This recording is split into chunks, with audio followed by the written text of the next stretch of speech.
We've arrested people that are members of gangs and we've deported them. We don't want gang members in our Investigations country. have found that many of the men were here legally. If the administration is willing to lie about who it's targeting under this law, what protections do totally innocent people have against? If you're here illegally and you're part of a gang, then you need to go. Yeah, you need to go. You're a criminal. What's the controversy with that? Oh my God, these Democrats are fucking wild. It's because they're the Democrats.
Now we're on to Rubio. Okay. Mr. Secretary, I want to discuss corruption in the White House and its intersection with our foreign policy. The president and his family have used the office of the presidency to pocket $1.4 billion plus since he was sworn in.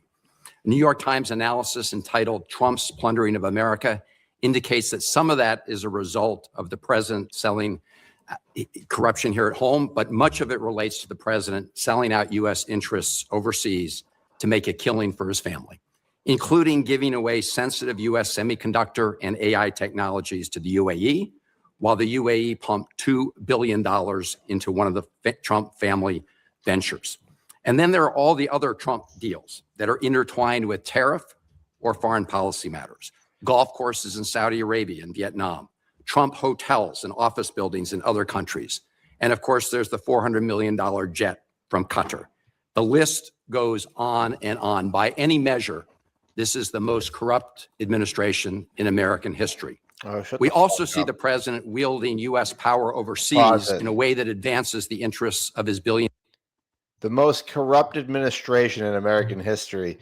Meanwhile, Nixon fucking stepped down because of the corruption. JFK got fucking smoked because of probably, I mean, it's a conspiracy theory, but let's get real. Nothing good was going on in that one. What about Joe Biden having to drop out of the race because he was fucking mentally that wasn't corruption. Was hiding this guy is fucking mentally impaired for fucking 4 years when everybody else knew it.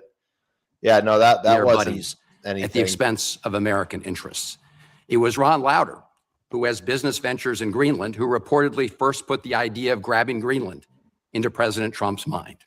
And in the case of Venezuela, President Trump has said he talked to oil executives about toppling Maduro and going into Venezuela before anyone in Congress knew. We know that in President Trump's mind, deposing Maduro was not about stopping the flow of fentanyl or drugs in the United States. He cut. Now, meanwhile, remember, Joe Biden's the one who put out the warrant for Maduro's arrest. Yeah. So, and now the Democrats are pissed because Trump got him. Yeah, and hey, let's get real. Hey, maybe it's probably not about drugs. That was probably just some media propaganda. Maybe it's about oil. It was also about influence with China because China was they just had a meeting I think it was like the day before or something. Yeah. Right? We don't want Chinese influence in our hemisphere. I think the drugs just gave us a green light. Like, I do think a lot of fentanyl. That was the excuse. That was the excuse. You know, he's got automatic weapons too. It's okay. Yeah. Hey, you know what? Let's just say it's for oil.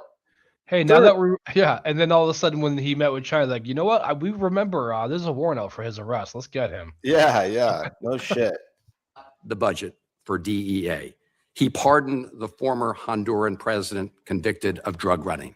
And the new president, Delcy Rodriguez, has herself been long suspected by DEA of being involved in drug smuggling.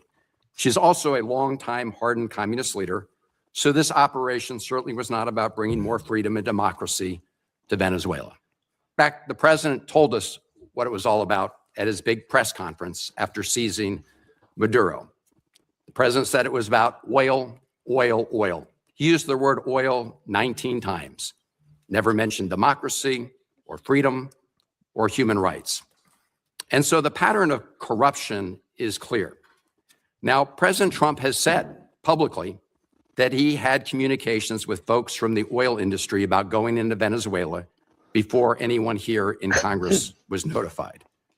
Mr. Secretary, simple yes or no question. Were you with President Trump during any of those conversations he had with people with oil interests in Venezuela about the possibility of deposing Maduro? That's not a simple yes or no question, but I can answer it quickly. And that is, the president always elicits opinions from all sorts of people, including, for example, Chevron has an active license in Venezuela. They operate in Venezuela. They've been doing so even when the sanctions were in place. So of course you would ask Chevron, what is your opinion of Delcy Rodriguez? What are your opinion of their economy and of their prospect? But the notion that somehow the president authorized this challenge at the urging of oil executives is absurd. That never happened. Mr. Secretary, I'm asking whether you were with the president. That never happened. I couldn't be with him because it never happened. The oil executives were not involved whatsoever in any of the planning on this matter. None. Did the president, as he said publicly, inform them about the U.S. operations? I think all of those executives learned about this operation the same time everybody else did. Well, President Trump has said the opposite in public. No. Yes, he has. I mean, he said it. I think it was aboard Air Force One on an airplane. It's on public record. You can take a look. Look, Paul Singer, who you know, gave $8 million. This was the guy that went and had a Corona with that fucking Mexican that got deported. Oh, really? Yes. Wow, what a fucking dollars for Trump's 2024 campaign. Conveniently, through his hedge fund, he's acquired Citgo out of bankruptcy, which is suddenly very, very valuable. Did you or President Trump have any communications with Paul Singer about Venezuelan oil in the months leading up to the military action in Venezuela? I can tell you I did not, and I would be very surprised what the president did in that regard. And in fact, that Singer position that you've outlined, which is not just him but other creditors, was actually was blocked. We don't want to see. It's one of the reasons why we had to do this account in a third country in the interim, is because we don't want it to be something that's picked apart by creditors. I appreciate that. And that's funny. Monitor. What'd you say? I just said it's funny how it says the Honorable Marco Rubio. Not to say that he's not honorable. Yeah. But it's just funny that they got to like jerk him off a little bit before they tell everybody his name. There's also Vitol. They've been given a license for Venezuelan oil worth about $250 million. Vitol's senior partner, John Addison, gave $6 million to the Trump-aligned PACs in the last cycle. And the list goes on and on, Mr. Secretary. And I have to say that when you have the President of the United States himself, after taking Maduro, get up and say this was about oil, oil, oil, it does make all of us ask the question whether he put men and women in the U.S. military at risk simply so he could grab that oil. Well, that oil, yeah. And I don't know. Well, you know what? Nobody died, so fuck you. Yeah, no, I mean, everyone went in there and smoked everybody. Yeah, I think like, what was it, like 20 dudes killed like hundreds? Yeah. Like they didn't stand a chance. The whole hearing. I don't think you had left. Number one, the only reason why we use Trafi and Vitol is simply because in the short term, we had to move 50 million barrels of oil that were stuck. And Venezuela needed to turn that into cash so that they wouldn't have systemic collapse. And the fastest way to do it in the short term is for the traders to do it because that's in the business that they're in. That is not the permanent structure. The permanent structure we want to see is a normal oil industry where it's sold directly. You know, companies have licenses down there. They have an arrangement to pay royalties, and they move the oil directly to their refineries or sell it in the global market, not through middlemen. Yeah. The only reason why they were used in this instance is because we had an acute short-term problem, which is how do we provide funding from their own revenue, not ours, to keep their government afloat. So in essence, we allowed Venezuela to use their own oil to generate revenue to pay teachers and firefighters and police officers and keep the function of government operating so we didn't have systemic collapse. But that system with those traders, that is not the long-term plan here at all. My only point, Mr. Secretary, is those folks who gave a lot of money to the Trump campaign have done very well as a result of what's happened. Thank you. Thank you. Senator Daines. Gentlemen, do I understand that you're yielding to Senator Duckworth? Is that correct? Both of you? Senator Van Hollen? Are you going to yield to Senator Duckworth? Okay. Senator Duckworth. I thank my colleagues. My another daughter has dental dusty old surgery, so fucker. they're being very, Oh, for sure. very kind, so I can get her through that. Thank you. Mr. Secretary, last March, the president invoked the Alien Enemies Act, a notorious wartime law last used I for hate this Japanese woman. internment. He said that he was responding to the Maduro regime's supposed invasion or other acts of war against the United States. But in recent weeks, you, the Department of Justice, and our friends across the aisle have repeatedly said that we are not at war with Venezuela. Secretary Rubio, if that is true and we are not at war with Venezuela, will you advise the president to rescind his invocation of the Wartime Alien Enemies Act? Well, that was a mechanism to remove people from our country that prevent grave danger. So for example, we know for a fact that Tren Agua is a very dangerous gang. In fact, I believe, if I'm not mistaken, I may have been the first member of This Congress. is a wartime act, Mr. Secretary. Well, Are we currently at war with Venezuela? no, we're not in a state of war in Venezuela. Okay, the Supreme Court has described the Alien Enemies Act as a wartime power, our Supreme Court. And before now, the Alien Enemies Act was only invoked during the War of 1812, World War I, World War II, when it was used to intern thousands of innocent civilians. Are you really arguing that the president should be able to wield an internment law? No, but we're talking about two separate things here. That's So not you're the talking about the president state law. of Venezuela or are describing the regime. I am And we're talking about, alien- but what the president designated. invoked the Alien Enemies I know, Act. It's a Senator, very but let me be clear clear with you. No, but what wartime the president power. was talking about are these gangs that have, and these narco trafficking groups that are waging war on the United States. There's no doubt. These groups have waged war on the United States. They have waged, for example, Tren Agua is not just a criminal gang presence in our street. It is a criminal gang directly Mr. responsible for Secretary, narco the trafficking. Trump administration has acknowledged that the vast majority of the men it rounded up and deported to torture under this law had no criminal records Did you say whatsoever. deported I to wouldn't- torture? Independent, over Yeah, she threw that in there. Deported to torture. Yeah, what a fucking piece of shit. 75%. Who did we torture? We haven't tortured anybody. We've arrested people that are members of gangs and we've deported them. We don't want Independent gang members in our investigations have country. found that many of the men were here legally. If the administration Who is willing cares? to lie about who it's targeting under this law, what Well, protections the- do totally innocent people have against? If you're here legally and you're part of a gang, then you need to go. Yeah, you need to go. You're a criminal. What's the controversy with that? Oh my God, these Democrats are fucking wild. It's because they're the Democrat voters. Yeah. Abuse. Again, I want to ask you, will you advise the president to rescind his invocation of the course not. wartime Alien Enemies No, of course Act? not. I mean, these are people that are threats to the national security of the United States. But I've described this in hearings in the past, including So before you're you guys. saying that we're at war? We are absolutely, when it comes to narco trafficking groups and criminal gangs that are targeting the United States for criminal We're in a state of activity, war. There's no doubt about the fact that we're So then, confronting them in do a the warlike setting international because laws they're of waging war war on us. apply, and do the Geneva Convention They're waging apply? war against us and they're enemy combatants as a result of it. And the fact of the matter is that we are confronting these irregular groups. And that's one of the great challenges of the new century in this hemisphere in particular, is that these non-state actors who possess state-like capabilities in terms of their weaponry pose a grave danger to the United States. I don't think any American would Will then- dispute will that then we the have cartels that pose a threat to the Comply national with security of the all United of the States. other laws of when it comes to warfare. I mean, you're saying that he can invoke this wartime power.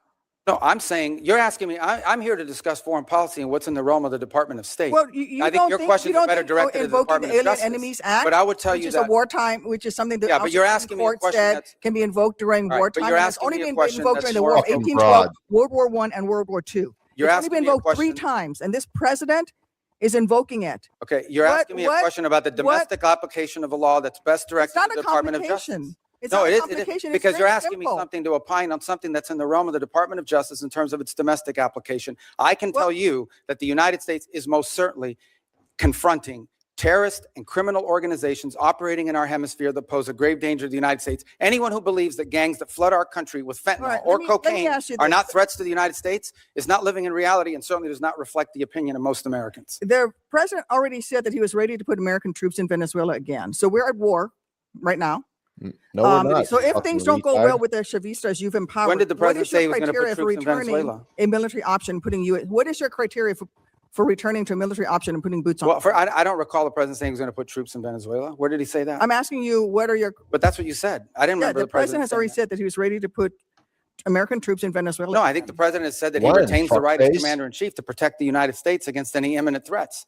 Maybe that involves troops. Maybe that involves air power. We hope, but we don't anticipate that being the case in Venezuela. I worry that you are playing fast and loose with our nation. Well, I just gave you testimony here. I just want to conclude by Yeah, but I just gave you testimony on how well things are moving forward, not as fast as but everybody you would like. also said So that why- in 6 or 9 months, if things don't go well, you're going to have to do something else. And the president's already said that he's not ruled out the military option. And you've also just said that, yes, we are at war. The president has But wartime every powers. president retains So the it's power to No, use he didn't. military reasonable for me Yeah. to ask you.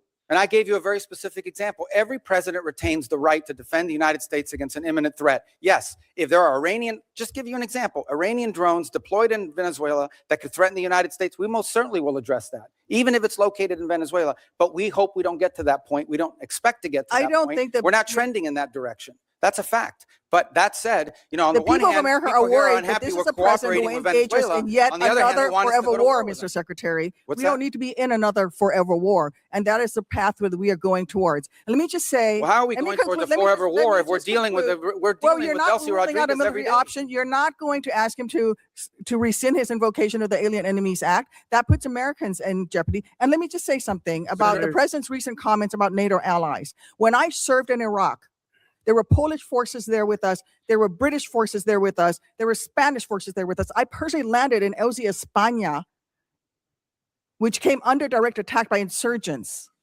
Polish troops who worked with the Illinois military, with the Illinois National Guard for 30 years, died in Afghanistan, Mr. Secretary. All the So I president just wants want to is for say NATO to is have that more our NATO capability. allies have stood He beside wants us. our allies to and have more we NATO. need to maintain the strength of that alliance. I get it. yield. All Senator, the your president wants is our time's allies. up. Not making much progress here.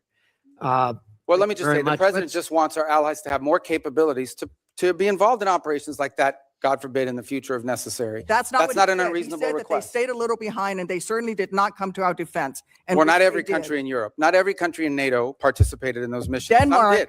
Denmark suffered some of the greatest military casualties. There's no doubt that many of our allies have stepped forward and provided assistance to us, and there are many others that simply don't have the capability to do it now or in the That's future. not what the president said. So Senator that's what he Lee, was pointing to. Thank you very much, Mr. Chairman. Listen, I think the scope of the project that you are undertaking in Venezuela is without precedent. You are taking their oil at gunpoint. You are holding and selling that oil, putting for now the receipts in an offshore Middle Eastern account. You're deciding how and for what purposes that money is going to be used in a country of 30 million people. I think a lot of us believe that that is destined for failure. And I know that you're telling us today just to be patient, but a month later, we have no information on a timetable for a democratic transition. Maduro's people are still in charge.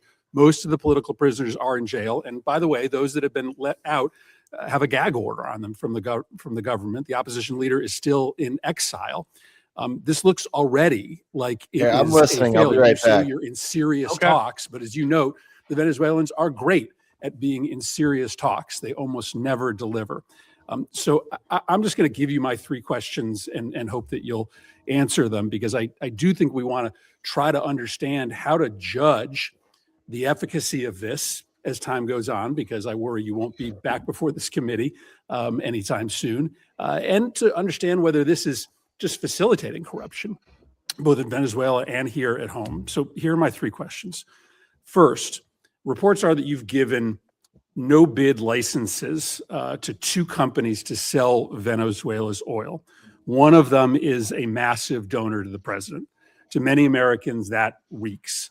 And so my question is, can you commit that partners for future sales are going to be chosen through a fair, open selection process?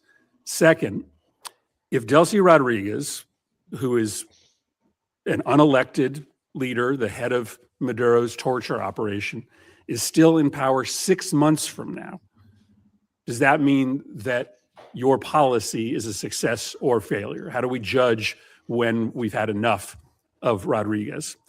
And third, in your testimony, you reserved the right to use force again in the future if the Venezuelan government isn't complying with your requests. So if, for instance, they refuse to give you access to the oil in the future, if they said, we're just going to keep it for ourselves, would this cause you to consider military action? And do you concede that if you're using military action simply to try to compel cooperation from the government, you absolutely need congressional authorization for that? So if you can answer those three. Yeah, so the first question was about the trading companies. The second is about Delcy still in power 6 months from now. 6 months from now. And the third is on the use of force. Yes. Okay. On the first one, the two traders. So here's the problem we faced. The problem we faced in the short term is they had no place to put oil. They were running out of storage capacity for their oil. We had to move that oil to market very quickly. The only way to move it to market very quickly is to plug into these two primary trade companies that could sell it in the open market. That is not the permanent outcome here. That is a short-term fix to a short-term problem, which is they were literally storing oil. They brought in tankers and had tankers sitting offshore just to hold their oil. At some point, their capacity to produce was going to be shut down and their ability to generate revenue. So we had to move that oil very quickly. The long-term plan is not those two trading companies. The long-term plan is for them to have a normal energy program that sells directly into the market, directly to refineries and to companies that are exploiting and exploring it. For example, Chevron has operations there that never stopped. They seek to expand those operations. They don't need those trading companies. So those trading companies were a short-term fix for a very acute problem because we wanted to prevent societal collapse because they had no money for revenue. On the second point about her being still in power, look, let me say this, a couple things. This is not unprecedented. I can point to a number of places, Spain, Paraguay, two examples of places in which there was a transition, from an autocratic regime to a democratic regime, and it took time. I can't give you a timeline of how long it takes. It can't take forever. It's not even been 4 weeks since Maduro was reduced. A year, two Well, I think years? we need to be, let me put it to you this way. We need to be much further along 6 months from now, even 3 months from now. That may not be satisfactory to you, but I'm saying we have to be much further along 3, 4, 5 months. 3 or 4, 5 months from now cannot look like what today looks like. And I think there's acknowledgement on both sides of that. I can probably give you a better answer. This is not deflecting when we finally have people on the ground like the ambassador and the team around her on a daily basis that are interacting. Because one thing is for me to pick up the phone and talk to Delcy Rodriguez 3 times a week. Another thing is to have someone on the ground on a daily basis that's following these events, is talking to civil society, but also engaging with interim authorities. But the fact of the matter is that, yes, we want to see quick progress. As you said, it's unprecedented, okay? All I'm saying to you is before this was stagnant. Before this, we had spent 14 years. You were involved in some of those efforts, 14 years trying to change the dynamic in Venezuela. 13, 12, 11, 10. It was a big part of my career in the Senate was spent on this. This is the first time in over a decade that we see even the glimmer of an opportunity to change conditions. A lot of that will depend on us, but a lot of that will depend on them. And it also will depend on the rest of Venezuelan society. How quickly can we get all these Venezuelans that want to go back to Venezuela and participate in civic and economic life back to Venezuela? That's going to be critical here. We recognize that. So yes, we have to be much further along in 6 months. We expect to be further along. And if we're not, I'll tell you, we'll tell you. On the third point of use of force, look, the president never rules out his options as commander in chief to protect the national interest of the United States. I can tell you right now with full certainty, we are not postured to, nor do we intend or expect to have to take any military action in Venezuela at any time. The only military presence you will see in Venezuela is our Marine Guards at an embassy. Okay, that is our goal, that is our expectation, and that is what everything that outlines towards. But if you, that said, if an Iranian drone factory pops up and threatens our forces in the region, the president retains the option to eliminate that threat. I'm asking a more specific question because in your testimony, you suggest that you would use force to compel cooperation, for instance, with oil sales. Do you agree that you have to come to Congress to get authorization if you were simply using force to try to compel cooperation? Well, there's two things. There's the it seems like under the War Powers Act. No, under the War Powers Act, if we're going to be involved in something that's going to put us involved in a sustained way, we have to notify you within 48 hours after the fact. And then if it's going to last longer than 60 days, we have to come to Congress with it. We don't anticipate either of these things having to happen. Everything is moving in a very different trajectory right now. On the other hand, if we tell them we don't want to see drones from Iran, as an example, pointed at the United States or threatening our forces or our presence in the region or our allies' presence in the region, and they refuse to comply with that, the president does reserve the option in self-defense to eliminate that threat. We don't see that. We don't anticipate it, but it could happen. But we hope not. We don't want it to happen. On the contrary, if we had to take military action, it would set us back on all these other things that we're talking about. I can tell you military action is not good for, recovery and transition. That's not what we hope to see. It's certainly not our goal here. A lot of that will depend on them. But I think it would require the emergence of an imminent threat of the kind that we do not anticipate at this time. But that's not, they get a vote on that too. Senator Brasso. Senator Paul.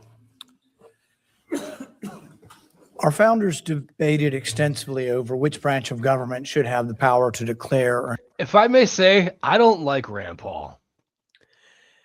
Why not? I always thought I used to be big with Ron Paul back in the Ron Paul revolution in like 2008. I was like really gung ho Ron Paul for sure. Yeah. And I always felt like Rand Paul was just a guy riding off of Ron Paul's coattails.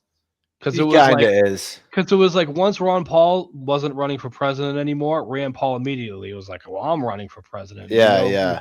I'm just like my dad, and I always just looked at him like that and never really cared for him. Yeah, you know what? I mean, he is, I don't know. I mean, I respect, I mean, he's a constitutionalist. He's a libertarian. I do respect. I don't even believe in libertarian. Neither do I. I mean, I don't find libertarianism as a good philosophy at all. It makes me think that like, and I could be wrong, but when people say they're libertarian, it's like, so what? Do you want to bring things back to like the Wild West? Like, what are we talking about? Yeah, no, When it comes to, libertarians like, are laws just, and government. Like, what are we talking about? to me, libertarians are just conservatives that don't believe in God. But I mean, I do respect him for like being that niche guy that like still like reads the Constitution, and he seems like he almost like he doesn't really pick sides. He just goes with what's right or what he thinks is right. I don't mind him. But yeah, libertarianism in general is just conservatism for people that don't believe in God and have very liberal social values. Yeah, but it's like I saw one guy ask a libertarian. He's like, "Okay, so you have land. What's to stop a group of people from coming and just taking your land?" And he couldn't come up with an answer that would, like, he was trying his best not to say, "Well, we need a police." It's like, well, then who's the police? Yeah, how do we get that? Yeah, how do we get that there? Like, and the guy just right from the start looked like an idiot. Well, that's the thing. It's like our society is so big and complex. Our government is so big and complex because society is big and complex, and we need law. We need different nuanced laws, and we need these different institutions and whatnot because of all of that. And that's where that's why libertarian it's kind of an outdated philosophy, because it's like, okay, well, the classic question, who's going to shovel the shit? Who's going to shovel the shit in this society where everyone just lives off the land and whatever? I know that's kind of a hyperbolic point, but the thing is when you have a commune of people, it's just going to develop more into a civilization like how we have now. The more things that you have to, who's going to get the water?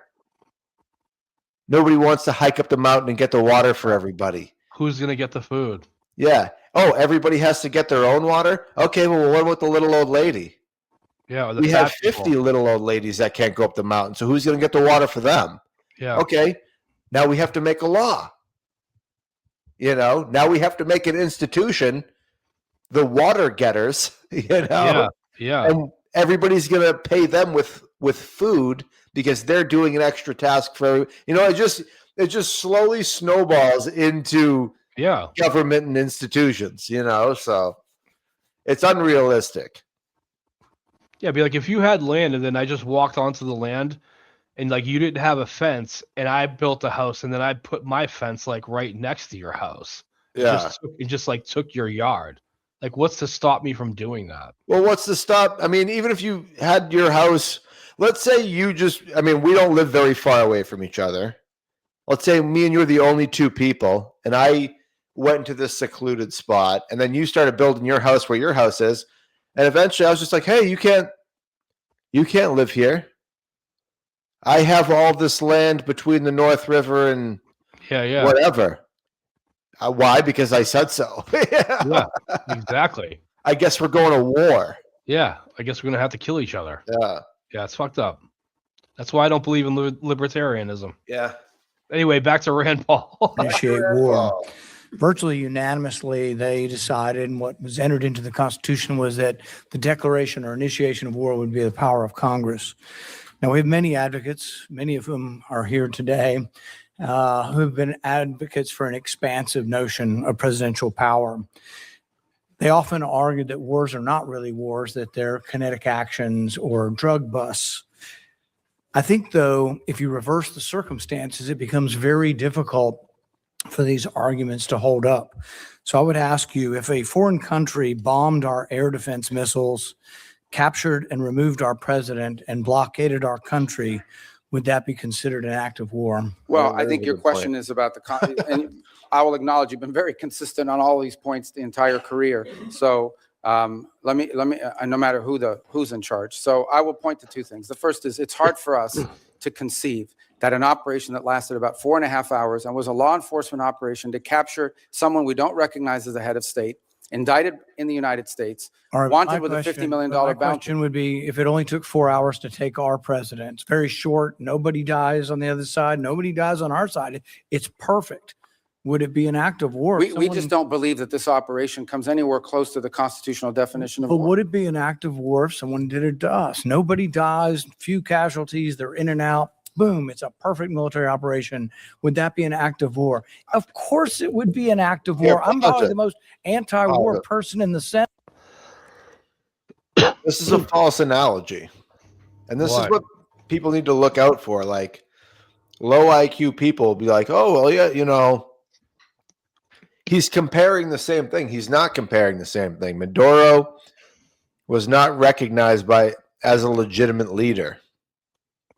Not even recognized as a legitimate leader among his own people.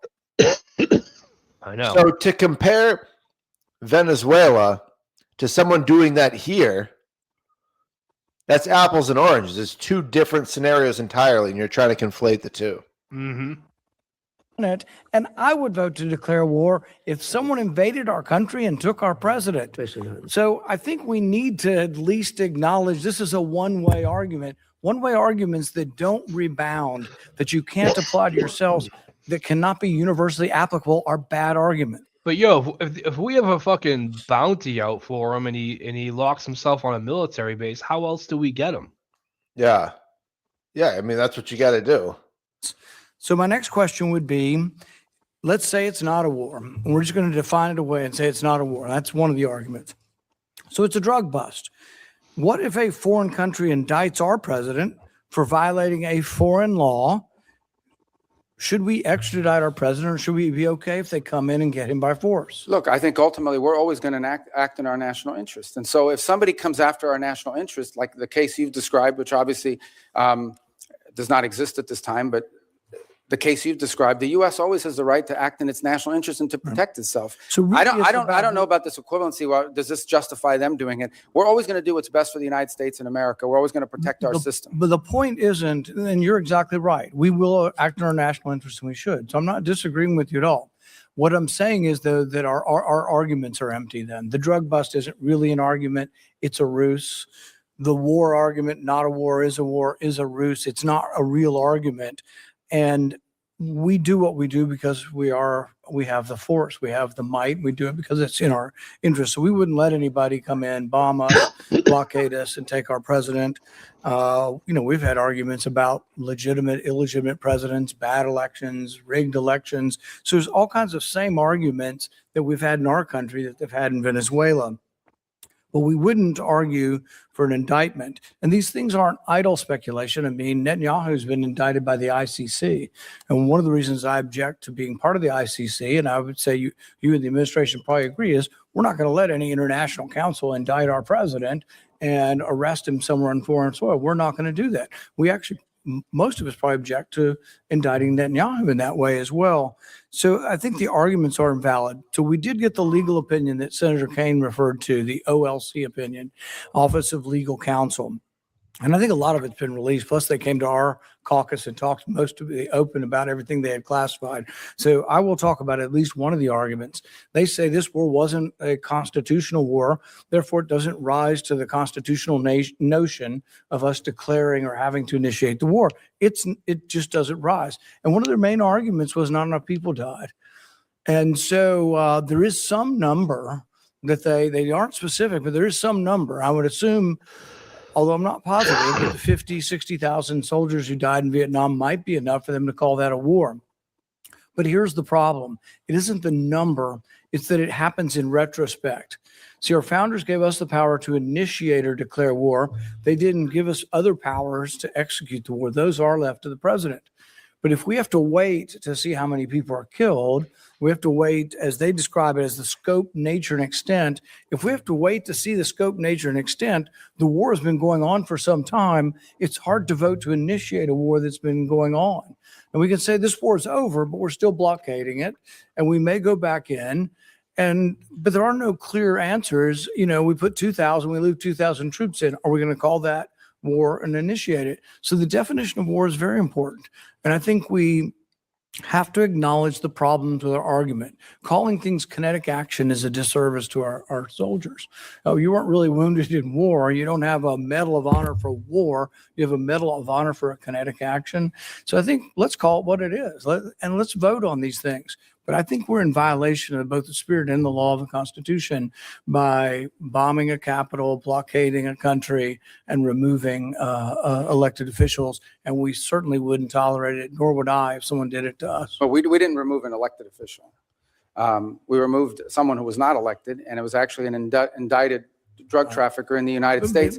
And their system. Our laws, indicted under our laws. Look, Bolsonaro says that Da Silva is not really the president of Brazil. Our president said Biden wasn't really the president. Hillary Clinton said in 2016, Trump wasn't the president. So you have these arguments, and I agree with you. It probably was, and most likely was, most assuredly was a bad election. He wasn't really elected. But at the same time, if that's our predicate and you don't have to come to us because it's a drug bust, we're just removing somebody, you can see where it leads to. And it leads to chaos. And that's why we have rules like the Constitution. So we don't get so far out there that presidents can do whatever they want. It is this check and balance. And I would argue for 70 years, we've been going the wrong way. It isn't just this president, but it's a debate that I think is worth having. You, Senator Ricketts. I think Rand Paul is just butthurt that he's not president.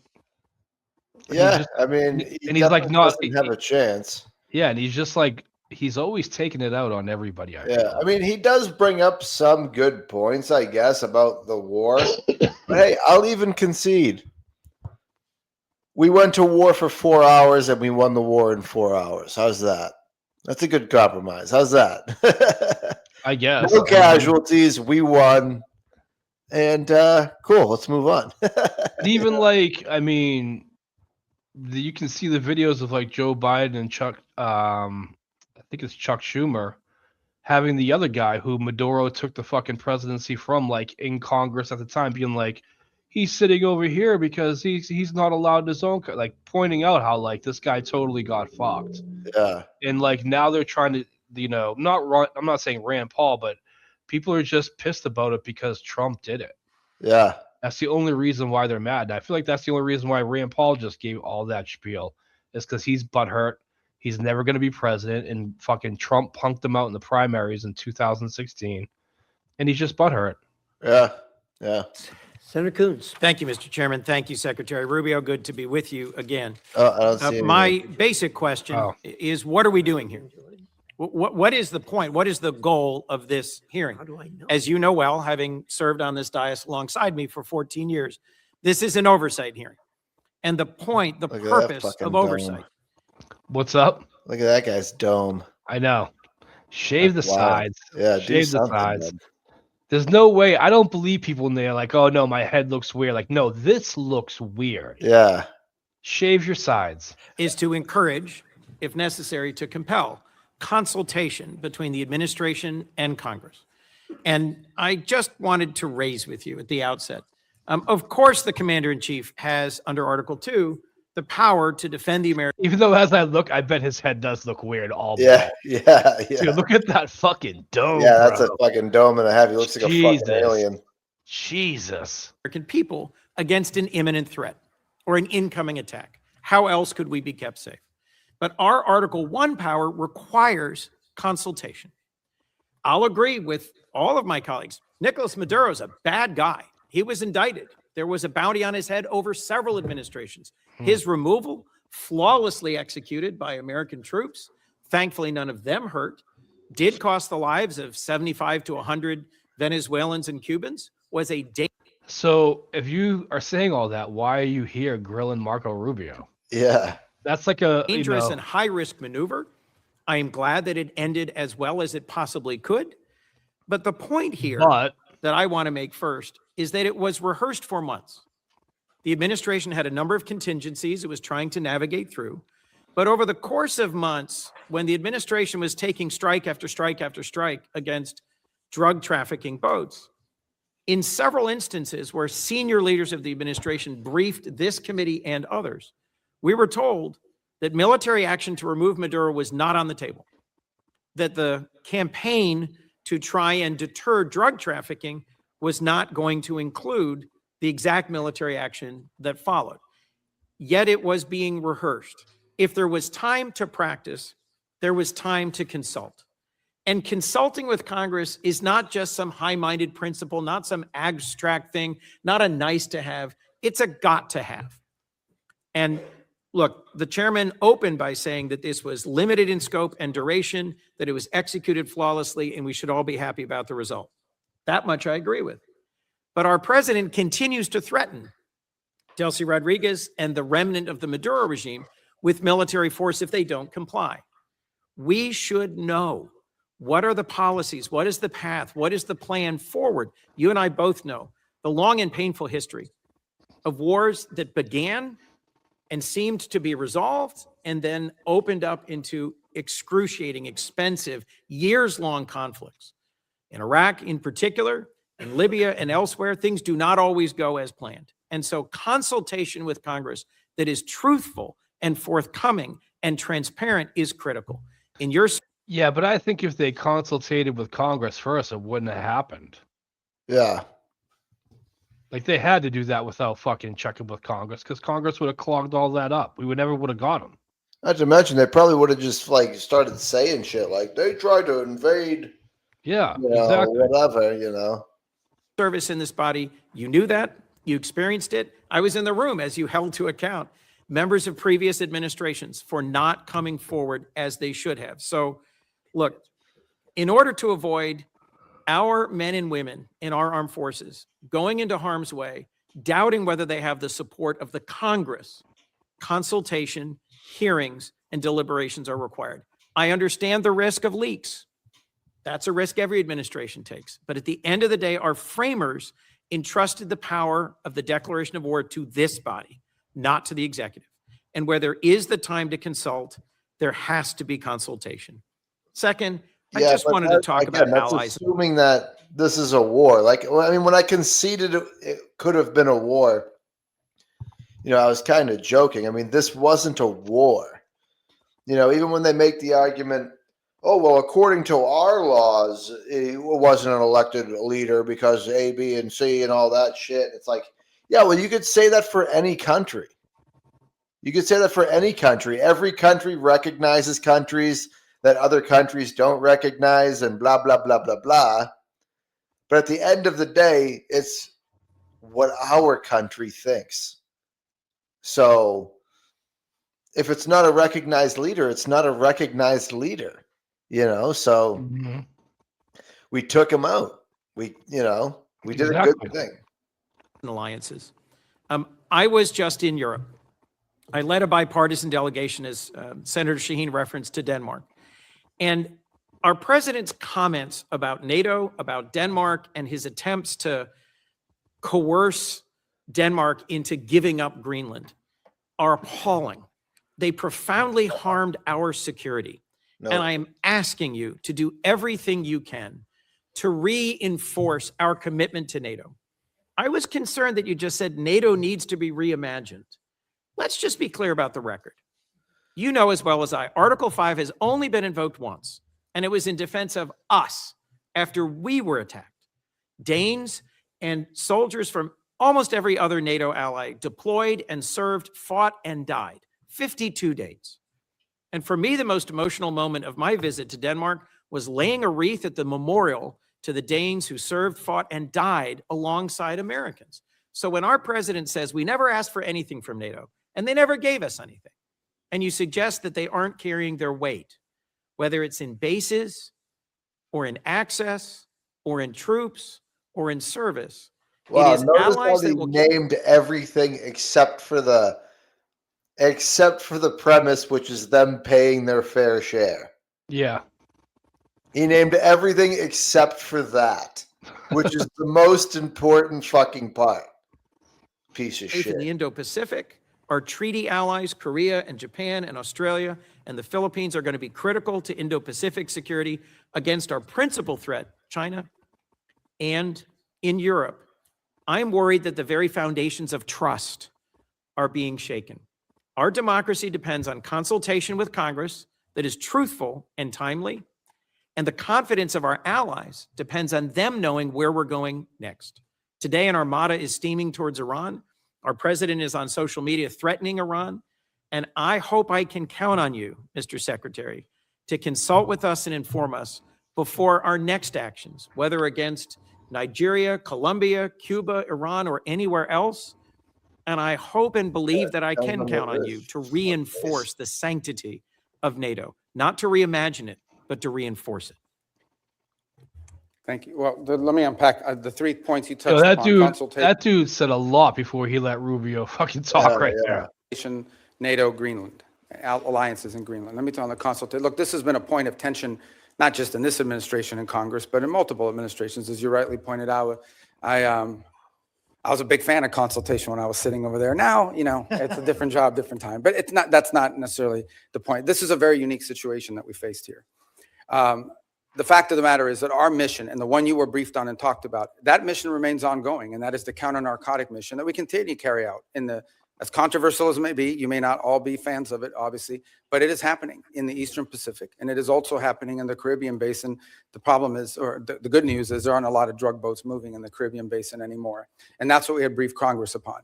This specific mission that you've talked about, one of the reasons why you rehearse it is to see if it's even feasible, to basically go to the president and say, is this something that's even an option on the table? The truth of the matter is that this mission could not have been briefed to Congress because it even wasn't even in the realm of possible until very late in December, when all of our efforts to negotiate with Maduro had failed and the president was finally presented these options and made these decisions. It was also a trigger-based operation.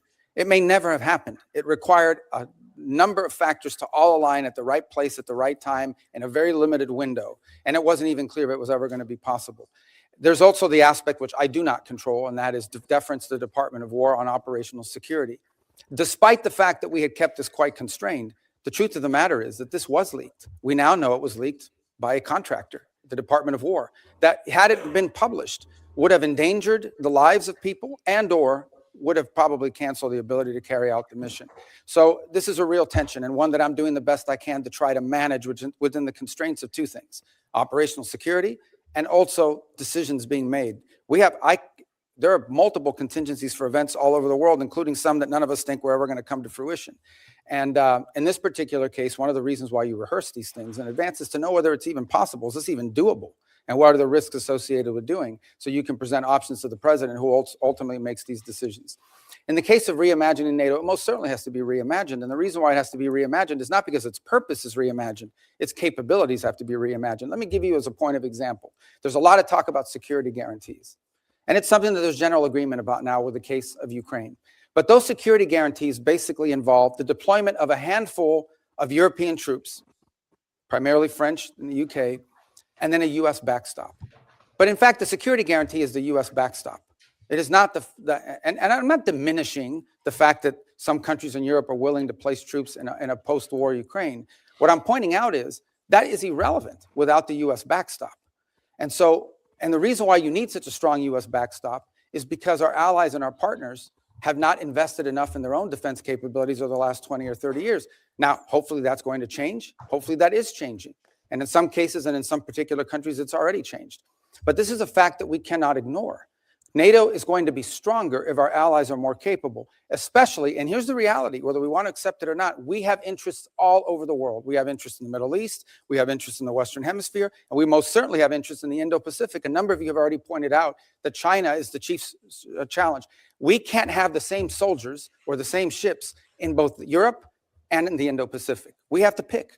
No matter how many ships we build, no matter how many capabilities we grow, we're going to have to make these adjustments. And the stronger our partners are in NATO, the more flexibility the United States will have to secure our interests in different parts of the world. That's not an abandonment of NATO. That is a reality of the 21st century and the world that's changing now. In the case of Greenland, I'll say we're in a good place right now. We had excellent meetings with the Secretary General of NATO. In fact, even as I speak to you now, there'll be some technical level meetings between us and our partners in Greenland and Denmark on this issue. And I think we have in place a process that's going to bring us to a good outcome for everybody. Here, pause it real President's quick. interest on just look at history. You know, what was Hitler's biggest mistake? Creating two fronts in a war. Mm-hmm. You know, what was the other example I was just going to make? I mean, during World War II, before we defeated the Japanese and focused our forces over there, what did we do? We made sure Hitler was taken care of because we didn't want to divide our resources between two fronts. You know, to this right now, it's either going to be Europe or it's going to be the Asia over there, like the Malaysian area and all that, Indonesia, whatever. We can't fight a two-front war like that. It's just unrealistic. It doesn't matter how good our military is if it's cut in half on different sides of the globe, you know? Yeah, exactly. on Greenland has been clear. It's a national security interest. It's a long-standing interest that predate this administration. It's one that our allies acknowledge is real. I think we're going to get something positive done. We're going to begin that process in a very professional, straightforward way. It begins today, and it'll be a regular process. We're going to try to do it in a way that isn't like a media circus every time these conversations happen, because we think that creates more flexibility on both sides to arrive at a positive outcome. And I think we're going to get there. And I thought it was noteworthy and important that despite your concerns, the president at his speech in Davos made very clear that the United States was not going to use force or military force in Greenland. So I think we're going to wind up in a good place. We got a little bit of work to do, but I think we're going to wind up in a good place. And I think you'll hear the same from our colleagues in Europe very shortly. Mr. Secretary, the Gang of Eight has never leaked. Senator, It is critical that you consult with Congress. For us to be safe, our allies have to trust us. And for this committee to do our work, we have to trust you. Let's work together to restore Thank that. you, Senator Coon. Senator McCormick. My neighbor reported me for unsafe snow removal. Got it. I don't believe that works. Very much, Mr. Chairman. Listen, I think the scope of the project that you are undertaking in Venezuela is without precedent. You are taking their oil at gunpoint. You are holding and selling that Oh, oil. wait, putting for now I got that one already. Senator Curtis. Thank you, Mr. Chairman. Thanks, Mr. Secretary. Thank you for your service. You and I overlapped in the Senate by only a couple of days, and as a result, I've only had the luxury. Those are my 2 best days in the Senate. As a result, I've only had the luxury of watching you from a distance, but I will tell you unequivocally, I'm grateful for your role. I believe unequivocally that you and President Trump have made the world a safer place. I push back on the false narrative that we're not respected. I think we're respected far more than we were around the world. And so I'm grateful for that. I don't know how you get around the world the way that you do. You must have some type of superpower, and I'm grateful for the time you spent with us this morning. Now, all of that said, I do have a basic concern that I'd like to raise with you. I now chair the Western Hemisphere, which you previously chaired the subcommittee. And I'm often struggling to get briefings, clear information, or meaningful cooperation from the administration and the State Department. Let me give you 3 specific examples. I suspect most of these are out of your visibility, so I want to bring them to your attention. Senator Kaine and I, who's the ranking member, tried to do a hearing on Venezuela late last year. We were told the State Department would not participate in that hearing. I'm trying to put together a hearing right now on the prioritization of the Western Hemisphere, which I think would be very helpful to the administration, and we're struggling to get the State Department to participate in that. I couldn't get a briefing on the drug boat operations until the Kane War Powers Resolution, and then all of a sudden we got a briefing, but I didn't get that because I was the chair of the Western Hemisphere. And I want to be clear, I support what's happening with Maduro and what's going on there, but I do think the administration could get Congress to be a better partner by informing us better. And from my perspective, I'm struggling to see that. And I would ask you, if you were the chair of the Western Hemisphere, would you be okay with that from the State reaction like that from the State Department? And what would you suggest I do? Yeah, no, look, I think one of the challenges we face, particularly on Venezuela, on the prioritization on the Western Hemisphere, you'll get that briefing. I don't know why they said that you haven't been able to get it, but we can figure that out pretty quickly. But I would say both on Venezuela and the drug boat operation, here's the challenge that we face. This is a committee, as you said, I was there for many years, that has oversight over the State Department. The drug boat operation, which I support, but is not a State Department operation. I think now that I'm here testifying with you, there's a lot of State Department involvement in the issue of transitioning and all the projects that we're doing in Venezuela. But everything that led up to that point was not primarily within the jurisdiction of the Department of State. These were Department of War and Department of Justice operations that were ongoing. And so for us to struggle in those cases would be to provide you witnesses that could say anything meaningful on a topic that was largely from an interagency perspective in the realm of other agencies. Now, if you were in some of the other committees, I don't know if they've got those hearings, those that perhaps can tell you that are on armed services and the like. So I think that was the struggle both in December with a hearing on Venezuela policy, and again now, and with the drug boat one. On the issue of the broader context of our priorities in the Western Hemisphere, I think that's something we most certainly can and will provide because it features prominently in our national security strategy. And I think we have a lot of good stories to tell about the Western Hemisphere. I'll just be clear. We haven't even been able to get that from the State Department. To get what? Help on a hearing for. No, you'll get it. You'll get it. Okay. Would love to have your commitment moving forward that we could have that type of cooperation at the Western Hemisphere. Yeah, I just got to make sure that the people were, look, I don't want you to have a meaningless hearing. If you're asking about something that's not in it's like having a hearing on agriculture in front of the State Department. We have limited involvement because from an interagency perspective, in the case of the drug boats and Venezuela, at the time you requested, this was primarily a Department of War function. And so, but in the case of the priorities on the Western Hemisphere, that will happen. Okay. We look forward to doing that. Let's move on. Are you sure you're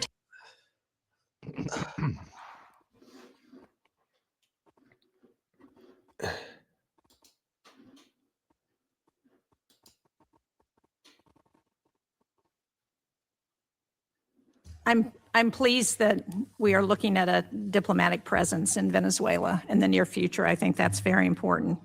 But the DEA has reportedly identified Delcy Rodriguez as a significant actor Someone just told her to take her mask off. Did you see that? in the drug trade. Look at the beginning. Thank you. I'm pleased that we are looking at a diplomatic presence in Venezuela in the near future. I think that's very important. But the DEA has reportedly identified Delcy Rodriguez as a significant actor in the drug trade. Do you agree with that? And if you do, how are we to assure the American people that the money that's going to Venezuela is not going to any of the cartels or drug running? Yeah, and well, first of all, on the first point, I would say she's not indicted the way Maduro and his wife were. So I'm not going to speculate about newspaper articles and what law enforcement is working on. If in fact there were such an investigation, that's something that we would speculate on. Suffice it to say that this was not a normal system. We all should stipulate to that, okay? That regime, as everyone understood, was held together by corruption. The glue that kept people together was not loyalty to Maduro.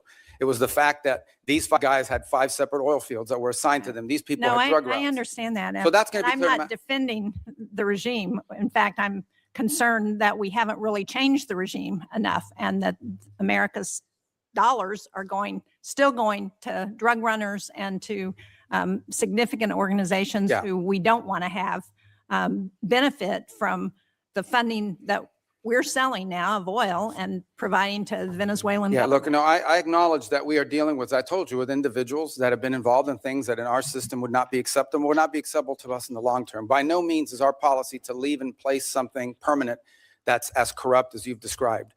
We are in the transition and stabilization phase. We are just acknowledging reality, and that is you have to work with the people that are in charge of the elements of government. Okay, but Now, can what you are the reassure people that Yeah, so the money way is that, not going, yeah, so, continuing to go to the drug cartels? right, so that's the process that I outlined to you. So on the sanctioned oil, the oil that requires U.S. permission to move, that oil, the proceeds of that oil, which by the way is being sold at market price, not at the discount Venezuela was being Right. forced to sell, is being deposited into an account that ultimately will become a U.S. Treasury blocked account here in the United States.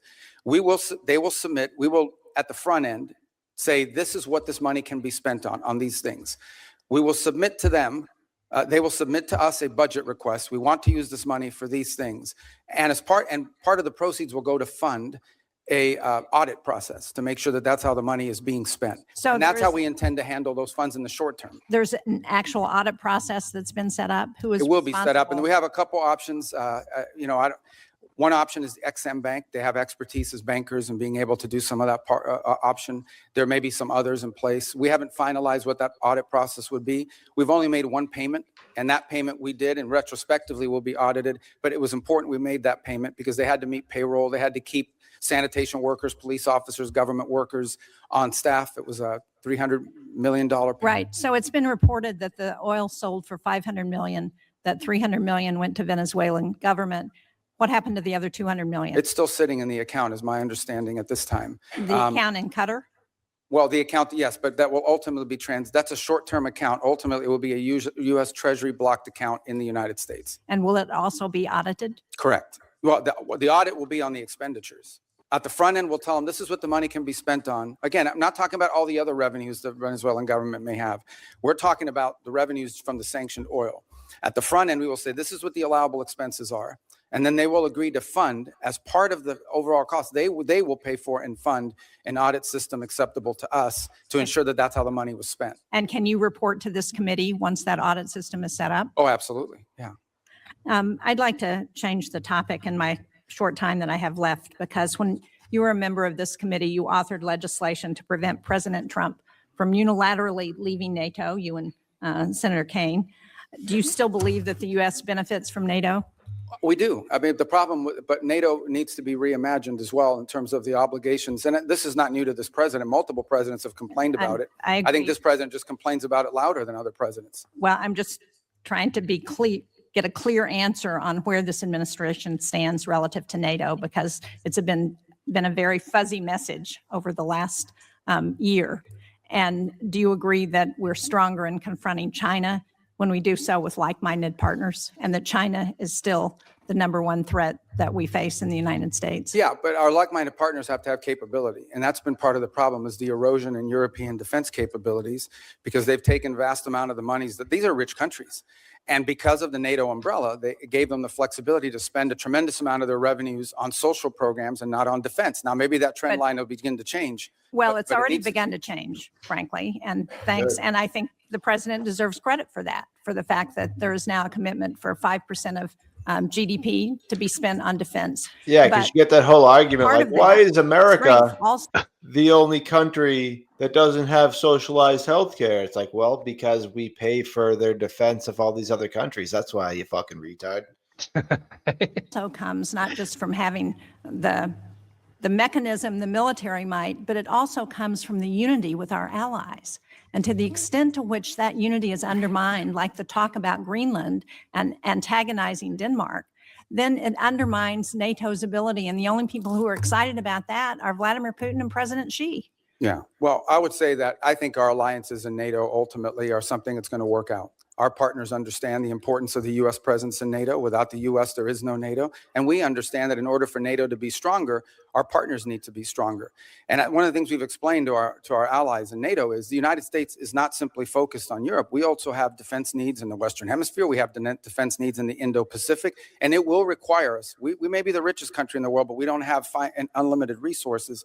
And as we reassign Exactly why we want to have allies and partners to help us as we're looking at conflicts around the world. And when we antagonize our allies and partners, and when we send Canada to do a trade deal with China instead of coming to New Hampshire or the United States, it weakens our ability to confront our adversaries. Yeah, but our allies have to be two things. They have to be willing to step up, but they also have to be capable of stepping up. And frankly, many of them have not. I mean, Spain is still not doing the 5%. I mean, there are countries that are still not doing. And in fact, Mark Rutte yesterday pointed out that if without the United States, the countries of Europe would have to spend 10% of their GDP for the next 20 years to be able to make up the whole. So I do think there needs to be a rebalancing, and hopefully we'll have cooperation. I think we will. Rutte has done a great job of managing all And I'm not arguing that point with you. As I said, I agree with what the president has asked of our European allies. What I'm arguing with you about is that his rhetoric is undermining NATO and our partnerships with our allies, and that's a problem. Thank you, Mr. Chairman. Yeah, I think not paying the 5% is undermining it. I don't know. Yeah, I don't think it's Call me crazy. I don't feel like his rhetoric is the problem. No, it's not. It's them not fucking paying their fair share and just fucking riding our fucking coattails. Exactly.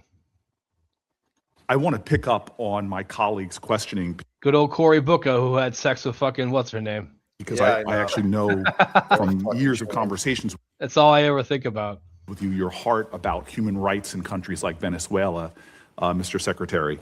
And you issued a travel warning, a level 4 travel advisory from your department's website that says, right now in Venezuela, there's a high risk of wrongful detention, torture, terrorism, kidnapping, arbitrary enforcement of laws, crime, and more. And when we hear from the president that he is in charge, that you all are running this government to that extent, I have a lot of concerns when it comes to the rampant human rights violations that are persisting. Cabello is Maduro's key hardline enforcer. He's continued to intimidate and suppress Venezuelan voices. He remains in control of Venezuela's security forces, security services, the colectivos. We're seeing extraordinary examples that the constant oppression of the people is continuing as these folks are remaining in control of the country. So I just want to know, what is the plan to address in a much more aggressive manner these severe human rights violations and to try to stop these armed militias? Because if we are doing things to stabilize their government, if we're turning over resources and money to the very groups that are creating these horrors, that seems to me against America's values, and it seems to me something that is should be unacceptable to Congress on both sides. Yeah, well, absolutely. The Venezuela I described that we want to see emerge from this is one in which none of that is happening. If you think about travel advisories are us imagining worst case scenarios. We have a duty to warn American citizens when they travel to a place that does have a history of Americans being arrested, of Americans being taken. And they may be taken by a deliberate action of a government or entity related to the regime. They may be taken by criminal gangs that control parts of that society. For example, you have these colectivos, as they're called, which basically are these armed motorcycle gangs that are allowed to act with impunity in return for their support for the Maduro regime in the past. You have the ELN and the FARC and other drug trafficking organizations, including Tren de Aragua, that are involved. Again, So these are real risks that we have a duty to warn Americans, because here's what we didn't want to see. And don't mean to interrupt you. We have this announcement that Maduro's been taken. All of a sudden, people conclude, oh, he's gone. Let's flood over there. Let's all go over there. And we could expose people to danger. But this is the hypocrisy that I see. At the same time that you're issuing these human rights cautions about what's going on there for Americans, you have a president that's lifting temporary protected status for Venezuelans. Many of them are individuals that have lived in our country for years, if not decades. When I hear from the Venezuelan community, I hear an outrage that at the very same time that you are affirming here that these armed... I mean, is he talking about the people that were like dancing in the streets of how happy they were that guy got taken out? Yeah. Like, what Venezuelan people are he talking to that's outraged? Yeah. Very militias few are running around suppressing voices. We have an administration that has said very clearly that they're not only going to be lifting temporary protected status for Venezuelans living in the U.S., but instead of protecting longtime American residents, they are, quote, the administration is putting people back on deportation flights and sending them into that madness. Does that make sense to you? Well, first of all, the travel advisories for American citizens traveling there and the threats posed to Americans. What you're Well, why describing lift is, why lift temporary protected status? well, the problem with temporary protective status was it was granted to so many people in such a vast numbers so quickly without proper vetting by the previous administration that there's a real concern that there were gang members that had received TPS simply because of the nation they came from and the time in which they came. It became so big and so massive. The overwhelming majority of Venezuelans are not members of Trained at Agua, but there were Trained at Agua and other criminal elements embedded in the TPS system. And the numbers were so large that the administration felt it had to cancel the program in order to appropriately vet it through on the individual cases. Excuse me, Mr. Secretary, this might not surprise you. I don't trust this administration and the way they use terms like terrorist. I've seen them calling American citizens domestic. Do you think this guy here is uncomfortable with his arm like that? I would be. Like, I dude, don't would be. touch my fucking chair. Like, dude, why are you putting your arm on the back of my chair? Like, maybe that's why he's making that face. Terrorists who are people trying to peacefully protest.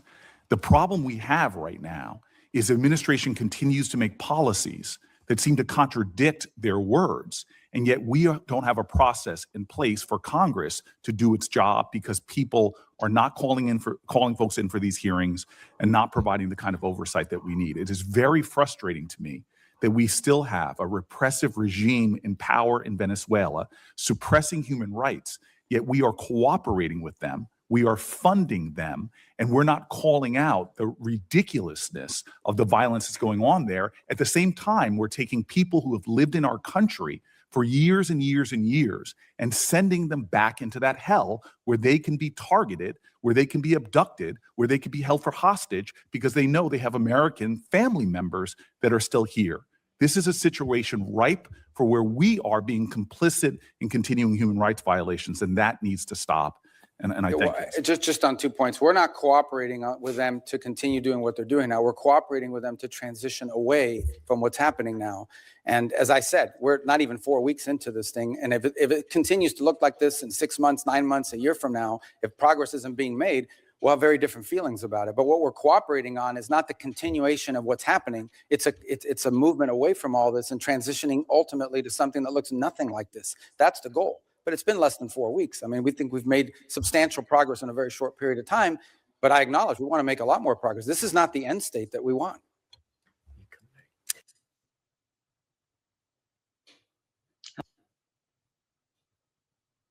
Oh, hello. Mr. Secretary, who won the July 2024 Venezuelan presidential election? Yo, this was the dude that was fucking Hillary Clinton's vice president. Tim Kaine. Oh, I think the whole world would acknowledge it was Maduro Gonzalez. Who lost that election? Maduro. And his vice president, Delcy Rodriguez. Now, you have made the decision, the administration has made the decision in the aftermath of the attack that Delcy Rodriguez should be leading the country. Let me read something that President Trump said about her on January 14 about Delcy Rodriguez, who lost the election with Maduro. We just had a great conversation today, and she's a terrific person. I mean, she's somebody that we have worked with very well. Let me tell you what Delcy Rodriguez said the day after Venezuela was attacked. Governments around the world are simply shocked that the Bolivarian Republic of Venezuela is the victim and target of an attack of this nature, which undoubtedly has Zionist undertones. What the hell did Delcy Rodriguez mean when she said this attack had Zionist undertones? I'm assuming you have no idea. Oh, I have an idea what she meant. I mean, what's the question? What does she mean when she says this attack has Zionist undertones? Look, I'd have to answer, but let me understand in a broader context. No one here is telling you that this is what we want to see in the long term. Okay. This is not a campaign to leave in place the system that's currently in place. Let me switch. But we either have, but I mean, the criticism of us is, all right, go ahead. No, go ahead. I'm ready to switch now to talk about somebody that you know well. Important Yo, you ready to switch? Like, what are you talking about? Yeah. point. If I can get back to that, I will. You know well and you respect well Maria Corina Machado. What? Here's what President Trump said about her. Won the Nobel Prize in the aftermath of the attack on Venezuela. I think it would be very tough for her to be the leader. She doesn't have the support within or the respect within the country. She's a very nice woman, but she doesn't have the respect. What did President Trump mean by that? Yeah. First of all, I've known Maria Corina for probably 12 years, I know you 13 have. years, have dealt with her probably more than anybody, as much as anybody on this committee has for certain. And I'll be meeting with her today, in fact. And we met with her a couple weeks ago. So here's the reality, though, and I think what the president was pointing to, and I think Maria Corina would acknowledge this. She The only way I for- talked to her last week. Well, She's here's, very disappointed in those comments, and so are Venezuelans in my state. okay, well, very she didn't share that with me or with us, but I would sell to this to you. For the president is acknowledging is that today, as it stands, whether we like it or not, the elements of control in that country, the people with the guns, the people that control the guns and the institutions of government there are in the hands of this regime. So we either, on the one hand, we're getting criticized. Some people are saying we don't want regime change. On the other hand, we're being criticized for not undertaking regime change. Mr. Secretary, What we're trying to trigger here is a Yeah. process of stabilization, recovery, and transition You- to something where Maria Corina and others can be a part of. you And that's have, what we're you working have for. respect for her, don't you? Sure. Okay, great. My last question is this. And so does the president, by the way. He met with her. They had a great meeting. And he actually he spoke to her last here's week what he in my said. presence. Here's what he said after that meeting. We're talking to her, and maybe we can get her involved in some way. I'd love to be able to do that. Maybe we can do that. We'll set the terms for this Nobel Prize winner having a leadership role. Thank you, Mr. Chairman. Thank you, Secretary Rubio, for being here. I also want to thank you for reaching out to me the night of the execution of the arrest warrant against Nicolas Maduro. I could tell when we talked that you had been up all night, and it was kind of you to reach out to me and describe what had happened that evening. I've long been a believer in the fact that the United States has been abundantly blessed by Now he can shave his head bald. Yeah. He definitely can. geography. God and nature's God have blessed the American continent with two vast oceans, one to our east, one to our west, that have protected us from the old powers of other parts of the world. We should use those to our advantage. At times in our past, we have somewhat neglected the Western Hemisphere in recent decades, and I'm pleased that you and President Trump have been refocusing on the Western Hemisphere. As we look at burden sharing in other parts of the world and pivot some of this focus back to our own hemisphere, tell me what that looks like. Tell me what it looks like to orient some of our burden sharing toward our own hemisphere. Well, I think you're seeing some of it now. Look, our hope is eventually not to have a military presence of the kind you've seen in the Caribbean to deal with this very acute matter. But the truth of the matter is that it was surprising in the first place, right? If these ships and these assets were deployed in the Indo-Pacific or in the Mediterranean or in the Middle East somewhere, no one would blink an eye. They say, well, that's normal. That's what we always do. The fact that they were deployed in the Western Hemisphere was a shock to everybody because we haven't done it. In fact, according to Southcom, they've rarely have ever had assets permanently deployed to them. They may have been transiting through at some point, but not permanently deployed to deal with a very acute matter. And that is, and these are, these things become interrelated here at some point, but they are separate in many ways. And it's part of what I was trying to explain to Senator Duckworth. We have a real reality in our region of these transnational criminal terrorist organizations that in many cases possess weapons that you ascribe to a nation state, not to a gang, who pose a grave threat to the national security of the United States, but also to the stability of the region. If you walk through the region, what is the primary threat in Colombia? Transnational criminal organizations. What is the threat to Mexico? What is the threat to the Caribbean basin? These groups have to be confronted. They have to be confronted forcefully. What's the threat in Haiti to systemic collapse? And that is these criminal gangs that basically control territory and threaten the ability to even form a government there in that regard. So it's endemic throughout the region. And it ultimately impacts the United States through mass migration, through drug trafficking, and other related criminal organizations. And so we need to have a force posture that can confront that and that can provide assistance in conjunction with other partners. We also need more countries that are willing to cooperate with us and collaboratively work on these things, the way Ecuador is now doing, the way El Salvador has done, the way Trinidad and Jamaica and the way we historically have done with Colombia, by the way, and continue to do in many respects. So we hope Venezuela will be one of those. Imagine if a future, or even the current interim authorities, or a future legitimate government of Venezuela cooperated with the United States against Tren de Agua, cooperated with the United States against the ELN, the FARC, and the drug trafficking organizations, how much easier it would be to confront these challenges that we face. But it will require some force posture in the region. I think the one area, if your question is in the context of NATO, the one area we have to recognize is that we need to have a presence in the Indo-Pacific. Many of you travel overseas and are constantly being told by our Indo-Pacific allies they want to see a sustained commitment of the United States to the region. We still have obligations and needs that we need to address when it comes to the Middle East. We have a growing threat of the rise of terrorism potentially in the African continent. And then, of course, you point to the Western Hemisphere. So that doesn't mean we're abandoning NATO or abandoning Europe. It does mean that we are going to have to, at some point, readjust our force posture in the world to deal with all of these realities. And as a result is why I keep making the point, the stronger our allies and more capable our allies in NATO are, the more flexibility we'll have to do that. We'll still be there with our assurances. We'll still be there with our presence. We'll still have some of the largest military deployments in the world will be in Europe with our allies. But we are going to need some flexibility to do this over time. And we've told this to our allies, and we told them there'll be no surprises. And most of them understand it. Frankly, they do. And that's why they're moving very quickly in many cases to rearm and reinvigorate themselves. Over the last 5 to 10 years, we've seen China gain pretty significant footholds by historical standards in South America, in Central America, in parts of the Caribbean.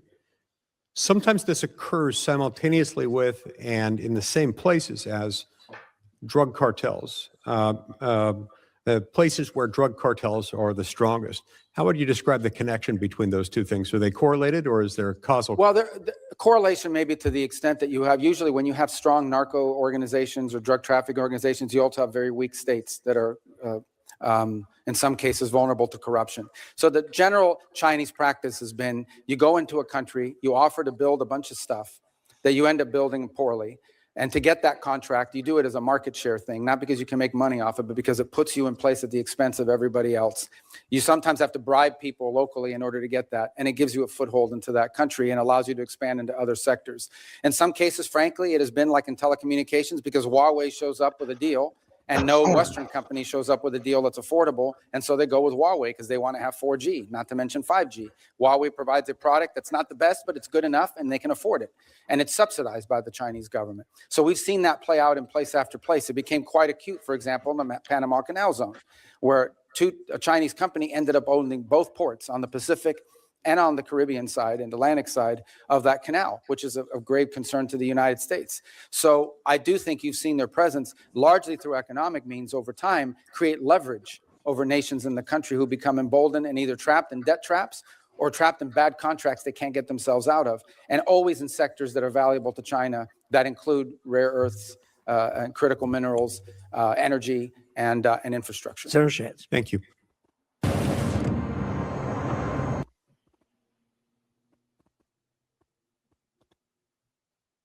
Foreign policy decision-making here, because despite the fact that you famously or infamously have numerous jobs in the administration, your Secretary of State, your National Security Advisor, it is increasingly unclear who's actually directing U.S. foreign policy under President Trump. You have a special envoy Witkoff. He's reportedly conducted Russian-Ukraine talks in Switzerland beyond your awareness. He and Jared Kushner have been described as managing the Yo, let's skip through Mark Rubio. I think we've seen enough of him. Well, because we're at how much more we got? Well, we're at 3 hours right now, and I still have 1, 2, 3, 4.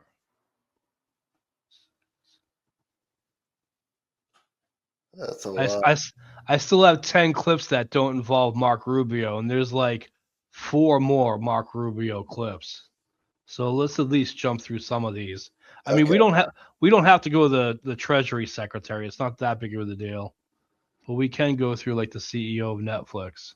Answered affirmatively. You can have a seat, and I hope your opening statements were truthful. I should have done that before. Oh wait, I think this is what is this? Is this Minnesota fraud? Wait, hold on.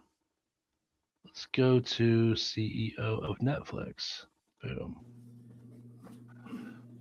Thank you, Senator Shipp. Senator Hawley.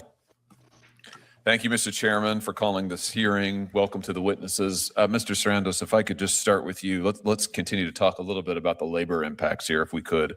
How many U.S.-based employees does Netflix currently employ? Do you know? About 10,000. Yeah. What about in production roles? Well, in the it's a fluid number, but we've had about 155,000 production jobs. About now? On our originals. At any given time, I don't know the number exactly, sir. I can follow back with your staff, though. Warner Brothers, how many U.S. production jobs? I don't have the exact number, but it would be, I would think, in the 8,000 range. Okay. Here's my question. If this merger goes through, what's your projection about the amount of domestic production, say 2 years from now? Is it going to be static? Is it going to decline? It's going to, our production is going to increase. Domestic production. Domestic production. Employment. Is going to increase. Most of our production is domestic, and it will continue to increase. We've recently forecast our content spend independent of this deal to grow to $20 billion. And those, that's a combination of licensing, producing. Now, those licensing dollars compel production as well. That's why it's hard to get an exact number. Let me show you the data here about U.S. production recently. Yeah. It's the red line here, starting from in 2021. You can see it is pretty much straight downward. There's been massive shift in production, as I think as Senator Schiff was alluding to just a moment ago, massive shift in production overseas to other foreign jurisdictions, leaving the United States. So will you commit to increasing domestic United States production and domestic United States production jobs? Did I hear you just say you would? Senator Hawley, absolutely. It's in our business plan. It's in our long-term operating DNA. I will point out, sir, respectfully, that chart is Los Angeles. Yeah, but it is Los Angeles. But if you look at the data, it is reflective. This reflects all of U.S. production. U.S. production is not going up, right? But some of these jobs have moved. It's going These down. jobs have moved. To Yeah, but the overall numbers are going down, and this is exactly the concern of labor. And without objection, Mr. Chairman, I'd like to enter into a statement for the record from the Teamsters, who have major concerns about this deal, as does, frankly, pretty much every segment of labor, Mr. Sarandos. And what they all say is they're worried that you're going to cut residuals, which is effectively payments. You're going to cut production jobs. So let's just go through a few commitments here. Will you commit to using union labor for all domestic shoots? We do use union labor. Will you commit to using it in the future for all of your domestic shoots if this deal goes through? Senator Hawley, we do use, this is the most unionized industry in America, and we use union labor on all our production. And you're going forward. I'm looking for a commitment. You have my commitment. Will you commit to a 45-day or longer theatrical release window for major Warner Brothers films? Senator Hawley, I just said that I would do that under oath, so yes. Good. And will you commit to fairly compensating your workers in the industry with residual payments? Well, our top of market payment has been Netflix business philosophy since we started operating over 25 years listen, ago. What you have been routinely accused of compressing and reducing residuals, it's one of the biggest objections to labor to this deal. So let's see if you can lay that to rest today. Will you commit to full residuals? Senator Hawley, I would like to tell you this is a very complicated answer because we prepay. That's usually on the way to no. That's usually a way of saying no. So I'm looking for yes. Senator Hawley, I understand this is not a yes or no answer. It kind of is, though. It kind of isn't because and we were going to sit down with the unions. You're disappointing me. Starting in the next few days, sir, we're sitting down with the unions for new contract talks that start actually in 3 days. That's a complicated, long no. I would really hope it would be yes. Okay. Are you asking me to commit to residuals in the traditional form? Because I don't think that applies in many cases. That's why I'm getting there. I don't understand what this is even I think about. you got some. I think you. What's that? What are they talking about right now? Netflix. If Netflix buys Warner Brothers, they own all of entertainment. Oh, I see. So this has to go through. This has to be approved through Congress. I see. Yeah, if I know. I forget what other company tried to buy it too, but Netflix is just they have so much money you can't even outbid Netflix. So if Netflix owns Warner Brothers, that's they own 90% of the entertainment market now. That's crazy. You've got some work to do on that, Mr. Sarandos, and I would hope that you'd reconsider your position. Before my time expires, I want to ask you about something else related to children. Why is it that so much of Netflix content for children promotes a transgender ideology? Almost half of your content for I'm talking about minor children now. I'm not talking about teenagers. Minor children promotes a transgender ideology agenda. I was just looking at the data here from your various series. And what concerns me is just 2 days ago, a jury in New York awarded a former transitioner $2 million because she said that her psychologists and others pressured her into, they pushed on her an ideology that proved to be extremely detrimental. I'm sure you know that in the UK, the National Health Service in the UK has said that they're not going to perform transgender surgeries or any longer so-called gender-affirming care for minors, including in counseling, because it is so incredibly detrimental. Our own HHS has come forward with similar findings this past year. Yet if you turn on Netflix, you'll find that an enormous amount, and I say this as a parent with 3 young children, an enormous amount of your children's programming has this ideology and agenda in it.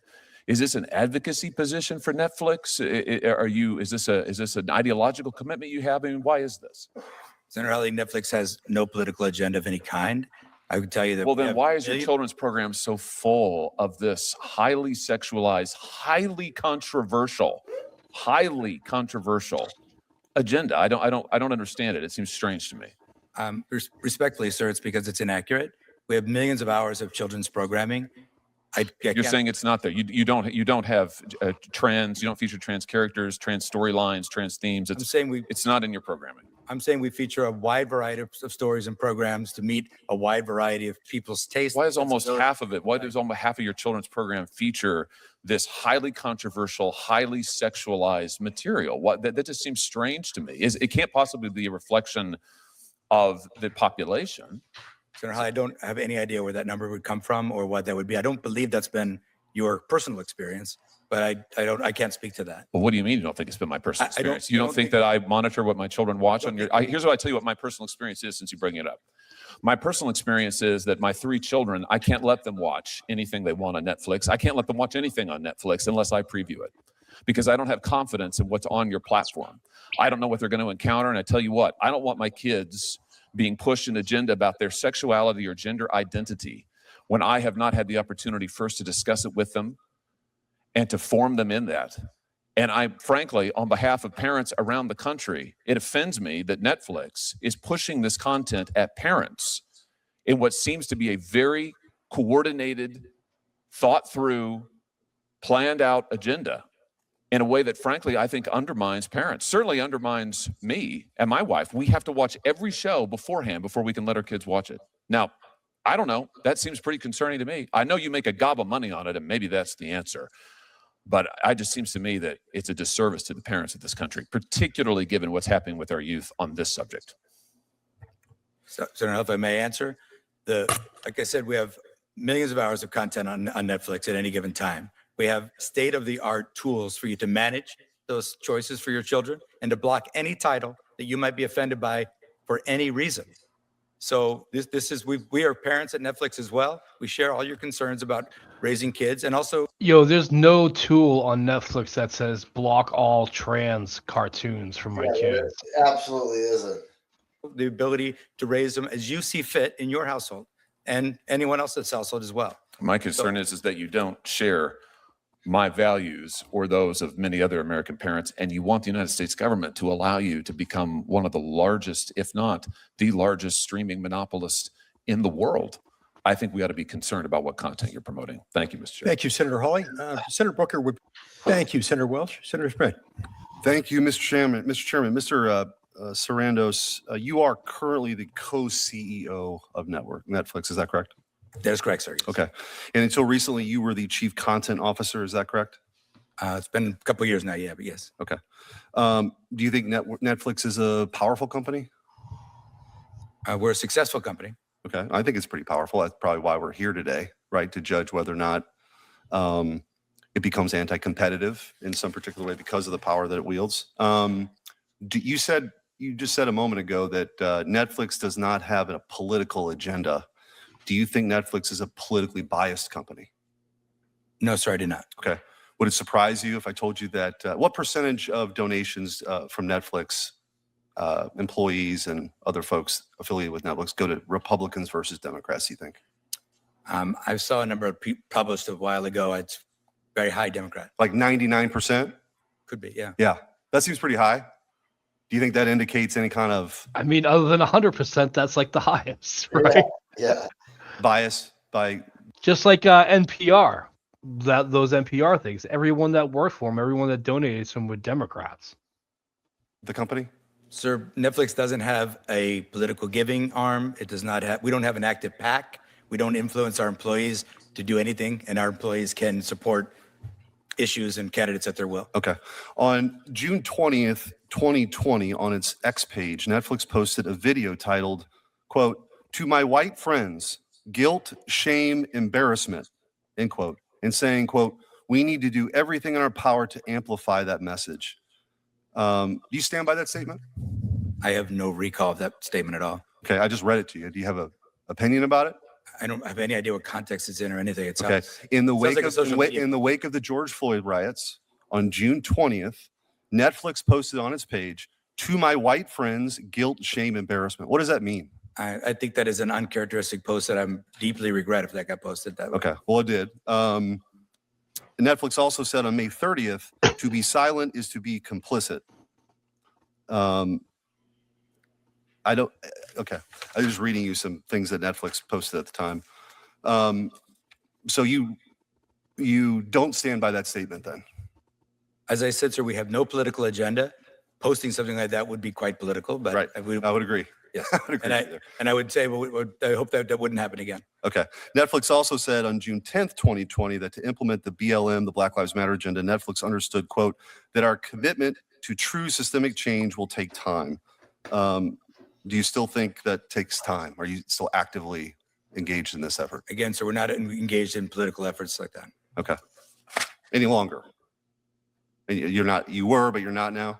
I can't think of a period of time. Okay. I think of the time you're talking about was quite a volatile time for many companies. I think a lot of people said things they regret then. I'm just trying to figure out if they actually regret it or not. I'm not going to get into your quotes on DEI, but it seems that both you and Netflix both have made a habit of promoting DEI and wokeness. I'll just give a few examples. Netflix content is synonymous for the modern phenomenon of race swapping, both historical and real and fictional characters. Just a few examples. Netflix made Black Vikings. Netflix changed Cleopatra from Macedonian to Black. Achilles changed from Greek to Black.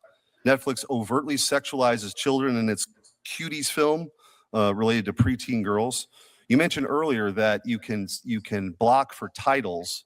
I'm not sure blocking the word cuties would shield kids from the over-sexualized content in Cuties. So I'm not sure that's sufficient enough. Netflix continues to push sexual and gender theory on kids. And maybe this is what was being referred to earlier. 41% of G-rated, kid-approved series contain LGBTQIA+ content. You are the co-CEO. You were the chief content officer until recently. Yes or no? Does Netflix stand by its content production decisions? Senator Schmidt, we have a great deal of programming on Netflix for all left, right, and center. We have state-of-the-art tools for parents to manage what their kids see on Netflix. You can block anything. What you just described is exactly how it works. You block that title. But why would I block Cuties? What would, if a G-rated movie came out called Cuties, why would I have any belief as a parent that would be related to over-sexualized kids? That film you're speaking of is a MA-rated adult movie for adults, not for kids. And the point, the larger point, sir, is that of all the American values that we all share, and I understand parenthood is hard. I understand it's a difficult world that we all navigate. But the one we value a lot is the First Amendment. A lot of that is freedom of speech. And I get it. What I want to do is give creators a place to tell their stories and parents a place to control. I have no problem with a wide variety of content. That's not the issue. This is America. But I guess the point I'm making is that your company has made overtly political statements, has moved an agenda of DEI. You have Susan Rice on your board, the founder of sort of Barack Obama's DEI agenda. 99% of your employees contribute to Democrats to the tune of hundreds of millions of dollars. Your content's over-sexualized for kids. You're engaged in this very woke programming. Overwhelmingly, you do have some other options, but overwhelmingly. So the question before this committee, and you come before Congress, why in the world would we give a seal of approval or a thumbs up to make you the largest behemoth on the planet related to content? It seems as though you have engaged in creating not only a monopoly of content potentially, but the wokest content in the history of the world. So forgive me if I'm a little concerned, not only as a parent, but also that somebody believes that we ought to have a wide variety of content options. There are some, but the overwhelming majority of your stuff right now is overwhelmingly woke. and it's not reflective of what the American people want to see. So respectfully, if you ask a Netflix member today or a consumer today generally how they view Netflix, I think that but a proof point that we might be doing the right thing is they talk about Netflix in the exact same terms as they talk about the country. About 40% conservative, about 40% liberal, and about 20% don't know. You can look for and you can search for a character, an image. But that's not what it is. Those are not the statistics I gave you. I don't know what those statistics. The 40% of your content for G-rated stuff has LGBTQIA themes. So they don't. I respectfully don't know how. We're happy to follow up, and I'd love to get a response. I'd love to engage with your staff to figure out how they love to continue the conversation. Thank you. Thank you. Yeah. Recognize the. Unless there's a fucking. Thank you, Senator Welch. Sorry, hold on. I fucked up there. Unless there's a button that says block all LGBTQ plus IA, like you don't have an argument there. Yeah, you really don't. You really don't. And I just looked it up on IMDb, that show or movie Cuties. It is for adults. It is rated MA, which kind of raises That question still raises red flags. Why is that for adults? Yeah, that's fucking wild. All right. Well, that's all I had for that. And that's all we got. 3 hours and 23 minutes. Yeah. Well, I mean, that's some wild shit. I mean, I hope that Netflix doesn't buy Warner Brothers. I guess we'll just have to stop watching TV. Yeah. No, I canceled my Netflix a while ago. Yeah, but if they buy Warner Brothers, they own everything. It's not just Netflix now. Yeah. I mean, fortunately, there's enough independent stuff out there that you can still watch, you know. Like what? I don't know. You can go on YouTube. Yeah, you can go on YouTube, but you're not going to get like movies and, you know, Yeah, I mean, documentaries that I and don't all- really, I honestly don't really, I don't even really watch movies anymore, so I really don't care. First of all, you tell me how you watch movies all the time. No, I don't. What are you Total talking about? Total Recall. You just recently watched The Toxic Avenger. Yeah, I mean, You said those are all fucking. movies that were made like 50 years ago. You said fucking that the Sylvester Stallone TV show was good. Yeah, that was a while ago. You said it to me a week ago. That wasn't a week ago. When That you was a told me while that, ago. when you told me it was a good show, you told me that like a week ago. Oh, well, I watched it a while ago. Oh, okay. Yeah. No, but yeah, I mean, I really don't care. And if I have kids, I'm just gonna monitor what they watch. If I even fucking let them watch TV, it's really about the kids at this point, you know. Yeah. Engineering our what is it? Kids psychology. You know, making them think that this stuff is normal when it's not. So When it's not normal. it's got to be yeah. vehement about what they watch. You know, I mean, I know what I like. I know what's normal and what's That's not. gonna normal, you know? that's gonna suck as a parent that guy points out. Like they have to watch everything first. Yeah, that sucks. That sucks a lot. I mean, my kids will probably be. Just buy the Acme Hour from the early '90s. You know. Yeah, or like old Hanna-Barbera shit like Exactly. You know, they might be just be watching that. You know. that. Yeah. Who knows? Yeah. But well, anyways. All right. Well, we're done recording.